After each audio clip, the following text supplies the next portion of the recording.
Hello, everyone. My name is Clayton Hale. I'm a graduate research assistant at the Mississippi State University Department of Forestry. Today, I'm going to be talking to you about coastal swamp-cedar regeneration, 14 years post-Hurricane Katrina. So a lot of people know coastal swamp cedar as Atlantic white cedar. We prefer the term coastal swamp cedar because it does grow down here on the Gulf Coast in Mississippi as well. The species grows to about 80 to 85 feet in height and about 10 to 14 inches in dBH. As you can see, it has this beautiful twist in the bark, and it's one of our largest quote-unquote cedars. It isn't one of the true cedars, of course. It grows in the swamps and bogs of the coastal regions, the Gulf of Mexico, and the Atlantic coast as well.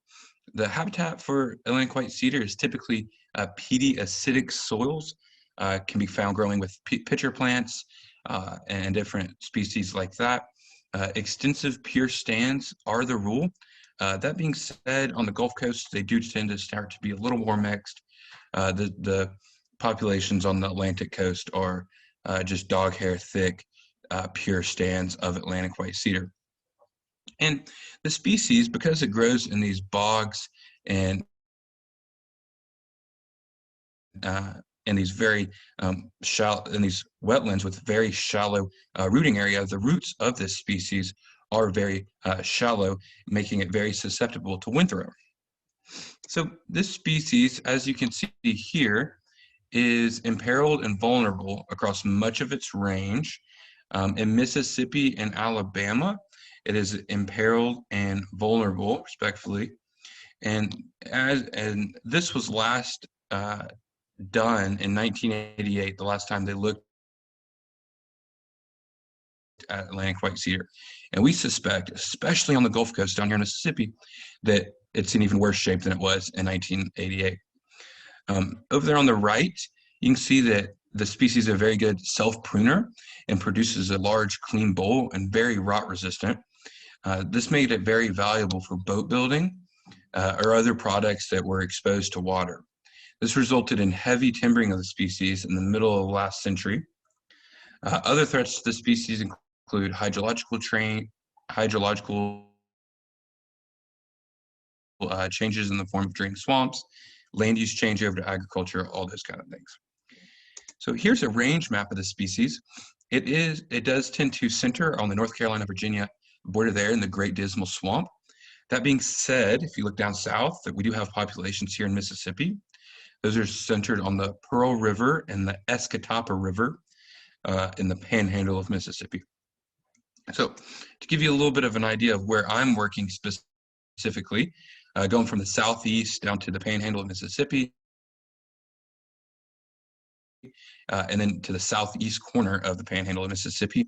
You can see we're in Grand Bay National Wildlife Refuge, right where that arrow just popped up is my study site. Here it is as a satellite image.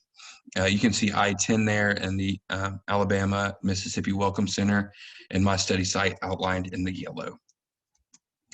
So this area was hit by Hurricane Katrina. My study site is in the is right there by that yellow star. And Hurricane Katrina is closely associated with the flooding in New Orleans and resulted in enormous both human and natural devastation.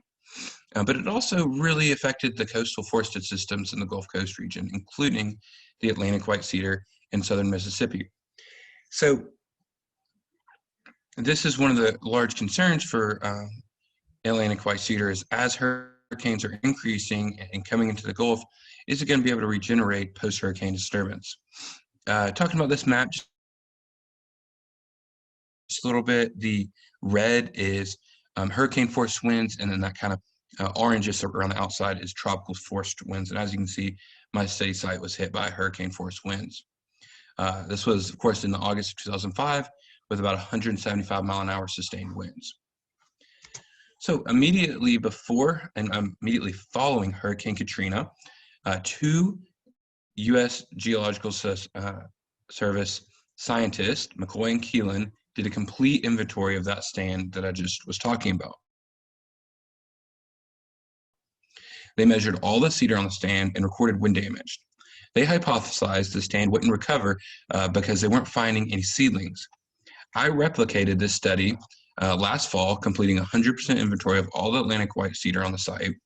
And this study by McCoy and Keelan is the basis for which I am comparing the recovery of the stand. So I'm going to go on to find some of the, talk about some of the results here. In 2006, you can see that McCoy and Keelan found 299 stems. In 2019, I found 873 stems. That's an increase of 574 stems over that time period. That being said, the quadratic mean of the DBH decreased from 25.3 centimeters to 14.2 centimeters. That's a decrease of 11.1 centimeters. And what this shows is, on average, the stems are smaller, and that it's a younger, recovering, regenerating stand.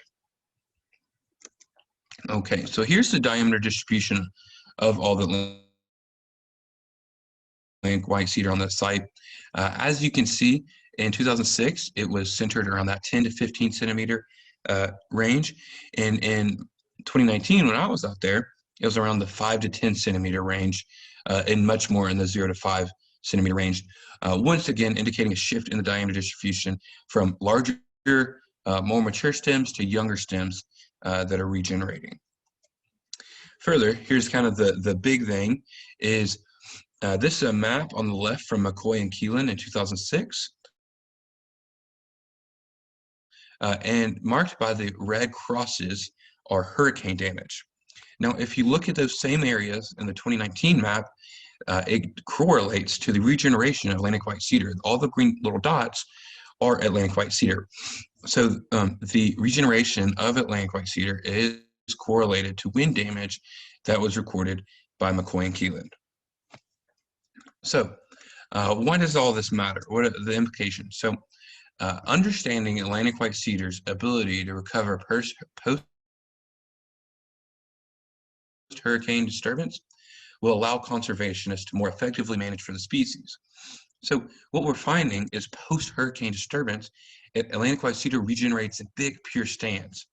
And as hurricanes are increasing in number and severity in the Gulf Coast region, it is crucial for us to understand the natural recovery and regeneration of the species. And this allows land managers to directly help conserve this imperiled species. For example, if the land managers at Grand Bay National Wildlife Refuge were to have gone out there and said, hey, we've lost all the Atlantic white cedar, it's not here anymore, we're going to convert it to longleaf pine or something like that, we would have lost one of the last stands of Atlantic white cedar in Mississippi. So thank you all very much for your time. I really appreciate it, and I hope you enjoy the rest of the conference. Thanks to Mr. John McCoy from the USGS, all my fellow graduate students, Will Kirkberg and Spencer Madden, who helped me on this. Of course, science is done on the back of undergraduates. I'd like to thank Darcy, Connor, Hunter, and Garrett, and then also funding. And go ahead and go follow me on Twitter if you don't mind as well. Thank you.